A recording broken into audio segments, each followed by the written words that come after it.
Hello guys, for short vlog for today, magluluto po tayo ng ginisang bagoong na may luya, na may sili. Ito na guys, ganito po kami sa bundok pag wala na po kaming makain. Yan po, tignan nyo po, makikita nyo po kung paano kami kahirap. Pero okay lang kasi itong ginagawa naman namin para sa bayan.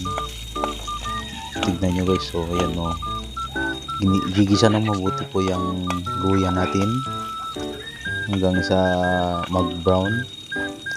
Yan, ipa-proper natin iluluto yan kasi yan, dahil napagod kami at naubusan na ng mga supply.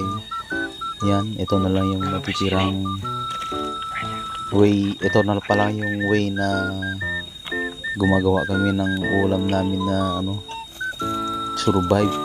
Yan na. Yan, halo-halo ng konti. Tignan nyo guys, ganito po kami sa bundok pag wala na po kaming makain.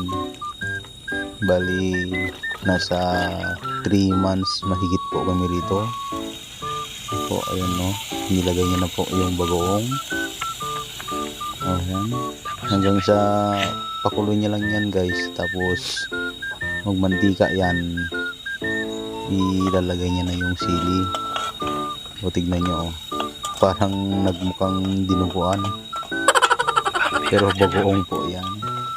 Tignan nyo, sinahalo niya ng mabuti. Tignan nyo guys, kung malalaman nyo yung kung paano yung ginagawa namin dito sa bundok, kung ano yung inuulam namin. Yan pero kahit ganyan lang, pero masarap yan. Ganyan po kami, wala po kaming pinipiling pagkain, almost puro survive lang po. Ayan, nilagyan niya po ng onting magic sarap. Yan po, tignan nyo, ayan, kumukulo na. Ayan, yun na po yung sili. Yan na nilalagay niyang sili, napakadaming sili. Mahilig po kasi ang mga tropa sa mga sili guys. Tingnan nyo baliwala lang po sila kumakain ng mga ng sili kasi sanayan lang po yan. Tulad ko na bihirang kumain ng sili pero nasanay na yan. Medyo malakas na din ako magsili guys. Ayan yan, halo-halo niya na. Malapit na, patapos na yan guys. Tignan nyo ang sarap man yan guys. Pag tinikman nyo yan, testing nyo.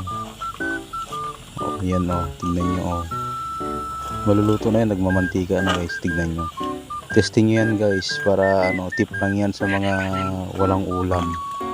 Subukan nyo yan, malalaman nyo kung paano siya kasarap. Pero tiis lang yung anghang. Yung gustong gumawa ng ganito, yung mahilig po magsili, yung mga matatanda na mahilig po magsili, tip po yan guys. Tignan nyo guys.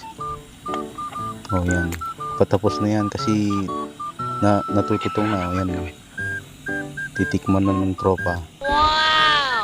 Yan. Yan na.